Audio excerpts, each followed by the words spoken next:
Si tu fais des paris sportifs, avant de commencer cette vidéo, je t'invite à t'abonner à la chaîne et activer les notifications si ce n'est pas déjà fait pour ne rater aucune vidéo. Et sache que tu as un groupe Telegram gratuit à ta disposition avec des pronostics en plus, le lien est dans la description. C'est parti pour les pronostics. On se retrouve directement sur le bookmaker avec ce nouveau format de vidéo. Je vais faire l'analyse directement sur les bookmakers. Donc là, on va s'intéresser encore une fois à la CAN. On va commencer par le match Mali-Guinée.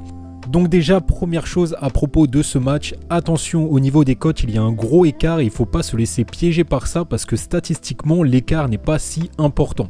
Sur les matchs précédents contre cette équipe, le Mali n'a gagné que 1-0 à chaque fois. Donc les voir à 1,67 contre la Guinée à 5,95 qui a pourtant une très bonne défense, je trouve que c'est un petit peu abusé.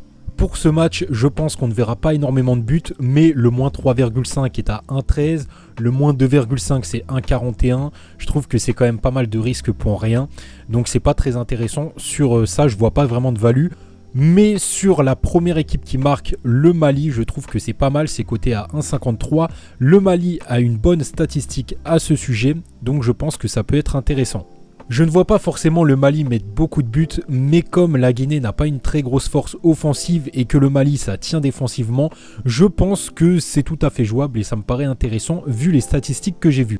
En ce qui concerne le résultat du match, je pense que ce qui serait le plus intéressant, ça serait le Mali à 1,67. Si vous souhaitez mettre ce match dans un combiné, je pense que c'est plus intéressant de partir sur la qualification, c'est coté à 1,27, ça va permettre de sécuriser le combiné. Puisque comme je l'ai dit, ici il ne faut pas se laisser avoir par les cotes. Honnêtement, je pense que le match nul est possible. Et même si le Mali gagne, à mon avis, ce ne sera pas non plus une victoire très écrasante contre la Guinée. On l'a vu sur les résultats précédents. Et d'ailleurs, la variation des cotes va dans le sens de la Guinée. Et d'ailleurs, si on part sur le contre-favori, en essayant de sécuriser, on voit que la Guinée ne perd pas ou 2-1. C'est coté seulement à 1,34. Donc c'est que les bookmakers ne s'attendent pas à une très grosse victoire du Mali. Et je pense qu'ils ont tout à fait raison vu les statistiques. Deuxième match de cette journée, Côte d'Ivoire contre l'Égypte. On a deux équipes qui ont des statistiques très proches. J'ai fait l'analyse et vraiment le match nul est tout à fait possible. Bon, sur ce match, je partirai plutôt sur une qualification de la Côte d'Ivoire. Après, honnêtement, c'est pas forcément le match que je vous recommande pour cette journée. Je pense que le Mali, ça va être plus intéressant. Là, c'est vraiment un match très serré qui va avoir lieu. Peut-être une surprise, on ne sait pas. Mais en tout cas, je pense que la Côte d'Ivoire a un petit peu plus de chances de gagner. Une autre option qui est possible, c'est la victoire de la Côte d'Ivoire, rembourser 6 matchs nuls et c'est coté à 1,49. Donc ça, par exemple, pour vos combinés, c'est plus intéressant à mettre que la victoire en sec de la Côte d'Ivoire. Bien évidemment, dans les combinés, comme je l'ai dit, il faut le faire intelligemment et il faut sécuriser un maximum.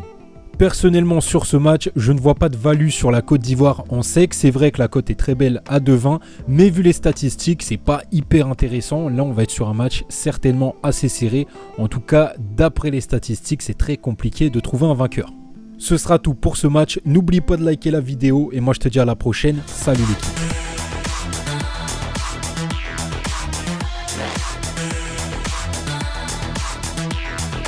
Evolution.